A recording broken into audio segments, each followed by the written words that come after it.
5 people have died. In fact, we're told that number has now increased to 6. 11 others are still missing after multiple vehicles were swept away in Ladysmith, that's in KwaZulu-Natal, due to flooding. Search and rescue operations are currently underway for those who are still unaccounted for. According to some reports, though, a riverbank alongside the Bells Spruit stream collapsed just before midnight, and that's what led to the severe flooding. This disaster has caused damage to homes, roads, as well as some businesses. Let's get you a sense of what else we need to know. Bring in the spokesperson for the KwaZulu-Natal Cooperative Governance and Traditional Affairs Department, that's Siboniso Mngadi, who joins us via our video link this morning. Siboniso, it's great to have you on the program. Thanks very much indeed for making time. Let's just begin with just understanding how things unfolded in the early hours of this morning, I suppose also from late yesterday, especially given the fact that we're told that more rain is expected for much of the day ahead. Yeah, well, it was a very unfortunate situation because yesterday we woke up on the news that at least 3 cars were swept away by when the riverbank collapsed in Ladysmith, and this has put people in a very strain, given that there were also people that were affected in the nearby house, and then there were also people that were in the cars that were swept away. Our search and rescue teams, led by the SEPS K9 unit as well as other disaster partners that we work with, like Alemdad Foundation, they started their rescue as of yesterday. By the end of the day yesterday, when they stopped their search, at least they've managed to discover like 6 bodies. We're told that there is a nearby house which was completely washed away, where 3 family members were also swept away. They managed to recover only 1 body at this point. They will resume their search and rescue this morning, continuing to search for the 10 people that have been reported to have been missing. So far, we have only managed to find like 6 bodies. It is very worrying that we are still expecting more rains, particularly in the area of Ladysmith and other areas of KwaZulu-Natal. According to the alerts that we received from the South African Weather Services, we are on level 2 alert, which is a thunderstorm that will be accompanied by strong wind, as well as lightning. We have put the disaster management teams on high alert in various municipalities as per the warning that we've received. We have also urged all the residents. We know that people, it's holidays, they will be traveling from one place to another as they are still enjoying Christmas, but we do urge them to drive with caution and make sure that where there is water, we advise that you rather postpone, if possible, the trip. Yeah. So I just want to make sure that we've got our figures right here, Siboniso. You're saying so far 6 people have been confirmed dead, and those who are missing are 10. Is that right? Yes, that's correct. There are 10. So initially, there were 16 people that were reported missing.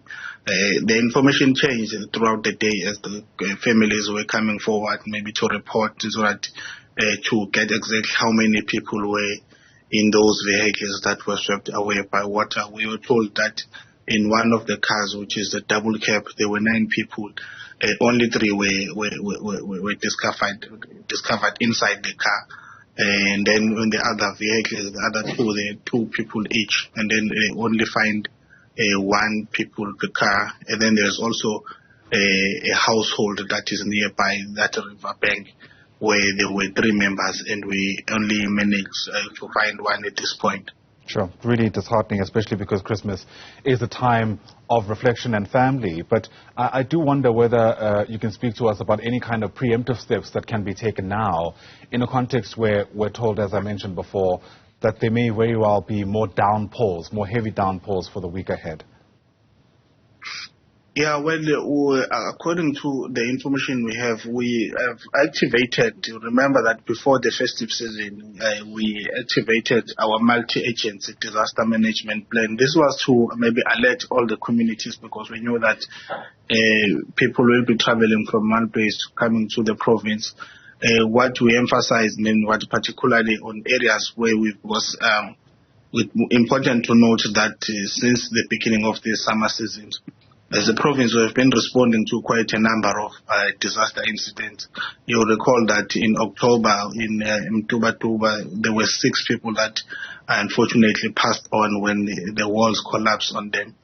We have also responded to other disaster-related matters in Danhauser last week. So our call was to make sure that particularly those that will be using the road during when there is heavy rains, we advise people maybe to postpone. But we also urge people to adhere to our alert and monitor the weather. When you are about to travel, please do check the weather, so that you can mitigate the risk that comes up with these thunderstorms. Yeah, there's going to be obvious questions, Siboniso, around what's being done to assist some of the families who've been left destitute now, especially at this time of the year.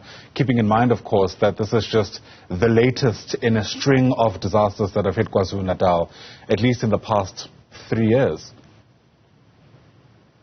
Yeah, well, there are comprehensive plans that are put in place by the provincial government, working with all the various structures, which is the municipalities, the Department of Human Settlement, maybe to assist people that have been affected by floods. We do, as a provincial disaster management, we do offer immediate relief, but we also understand that they are not enough going forward. So, particularly in the Tegwini area, there are houses that have been built. However, we must note that there are some delays, because sometimes when houses are destroyed by the floods, what's most important is to identify a suitable place to rebuild those houses to ensure that we don't find ourselves in a similar position when disaster comes. So it is very important to ensure that we find a suitable place for human settlement. Yeah. We're getting reports that it's not only houses that have been damaged, but businesses as well, and some road infrastructure. I'm thinking about the schooling year in the next couple of days, quite frankly. How worried are you that people in those areas might not be able to go back to school, I beg your pardon, because of the destruction caused by these floods? Yeah, we are also worried, and we've received reports, and we've been on the ground also assessing the damages caused by the heavy rains. For example, on Friday we were in Danhauser. There were schools that the roof was blown off and the trees fell on the trees there. We have activated the Department of Education and then the Human Settlement. What we normally do, we use the mobile classroom to ensure that the teaching and learning continue when school reopens. You'll recall that just before the matric set for the final examination, we also experienced the disasters in the province. In the area of Mtuba, we applied the same technique where we provided the mobile classroom. Yeah, in the area of Ladysmith, we noted that there were also businesses that were affected. But I think it's important that to note that the town of Ladysmith has in the past experienced quite a number of floods. As a result, the provincial disaster management team worked together with the municipality and sought some funding from the National Disaster Management Center. This was to help, because there were other projects that are currently going on in that town that will help maybe to the flow of water, to ensure that there is enough bridges and there is enough water system that will assist maybe to ease the pressure, because we've noticed in the past that the town is more likely to be hit by flood in every summer season. Sure. Really worrying situation in KwaZulu-Natal, at least in Ladysmith this time around, and it's becoming an all too familiar sight. Siboniso Mngadi, let me thank you for your time. Appreciate your speaking to us here on Newzroom Afrika. Siboniso is a spokesperson for the KwaZulu-Natal Cooperative Governance and Traditional Affairs Department.